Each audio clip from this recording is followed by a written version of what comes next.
Shalom, jemaat yang terkasih di dalam Tuhan. Judul renungan kita hari ini adalah Kuasa Lidah. Bagian firman Tuhan yang akan melandasi renungan kita bersama terambil dari Amsal 12 ayat 18, terjemahan baru kedua yang berbunyi demikian. Ada orang yang mulutnya lancang seperti tikaman pedang, tetapi lidah orang bijak mendatangkan kesembuhan. Di sebuah kampus, ada seorang mahasiswa yang sangat populer. Reputasinya baik dan itu membuatnya dihormati oleh teman-temannya. Namun suatu hari, mahasiswa itu melakukan kesalahan kecil yang tidak disengaja. Dan kesalahan itu kemudian dibesar-besarkan oleh seorang teman yang tidak senang dengan mahasiswa tersebut. Dia merasa iri dengan popularitas mahasiswa itu dan mulai menyebarkan gosip kepada teman-teman lainnya untuk merusak popularitas mahasiswa tersebut. Dia tidak peduli dengan orang lain. Dia hanya memikirkan dirinya sendiri.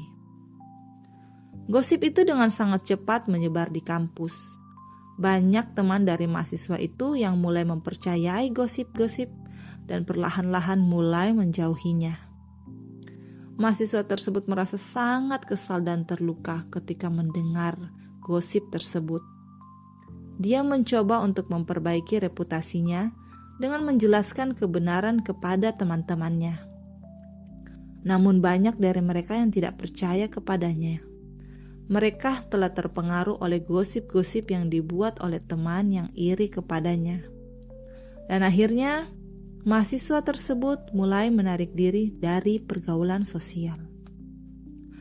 Bapak, Ibu, saudara-saudari yang dikasihi Tuhan, pernahkah kita mengambil waktu sejenak untuk memikirkan perkataan-perkataan yang keluar dari mulut kita? Apakah perkataan-perkataan tersebut memiliki dampak dalam kehidupan kita ataupun juga kepada lawan bicara kita?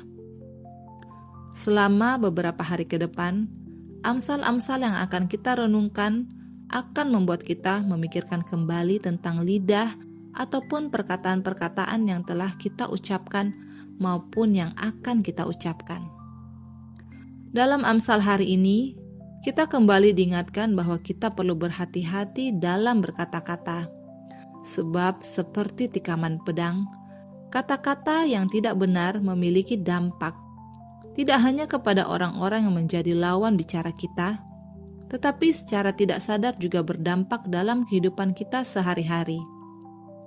Sama seperti dalam kisah mahasiswa yang mengawali renungan kita tadi. Dia memiliki reputasi yang baik di kampus, tetapi ada teman yang iri dan berusaha untuk menghancurkan reputasinya. Dan dia berhasil.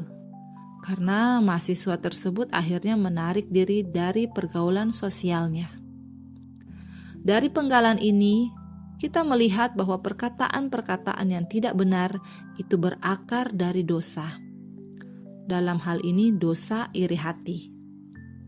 Cara mendeteksi dosa iri hati dalam hal ini adalah ketika kita melihat orang lain jauh lebih populer dari diri kita. Dan jauh di dalam lubuk hati kita, ternyata kita pun menginginkan popularitas tersebut. Jika kita tidak bisa memperolehnya, maka orang lain pun tidak boleh mendapatkannya. Dan salah satu caranya adalah dengan menarik orang itu untuk berada dalam level yang sama dengan kita. Atau kalau bisa, berada jauh lebih di bawah dari diri kita.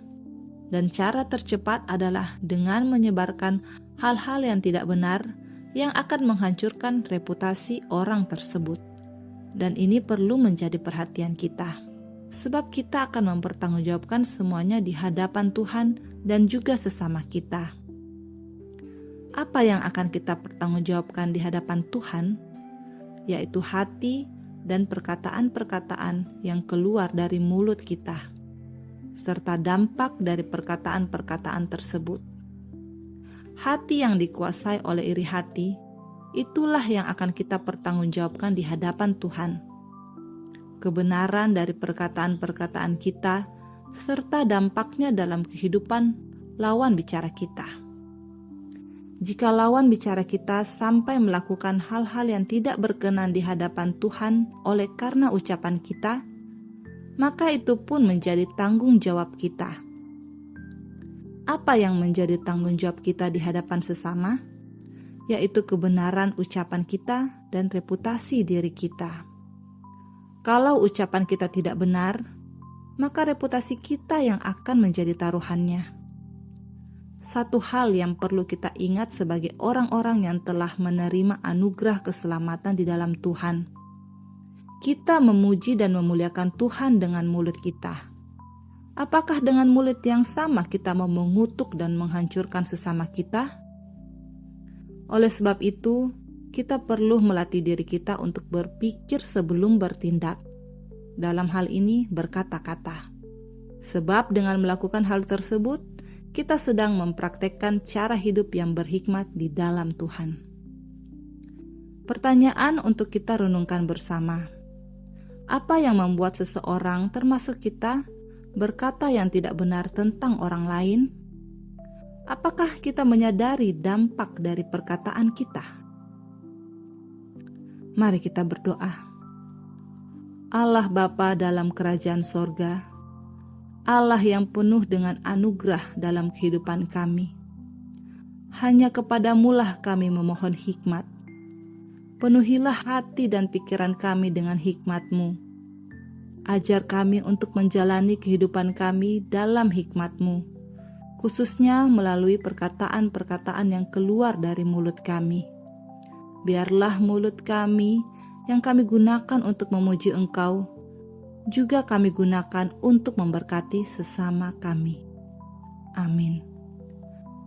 Demikianlah renungan kita bersama pada hari ini. Kiranya kita boleh terus bertumbuh setiap hari di dalam Tuhan.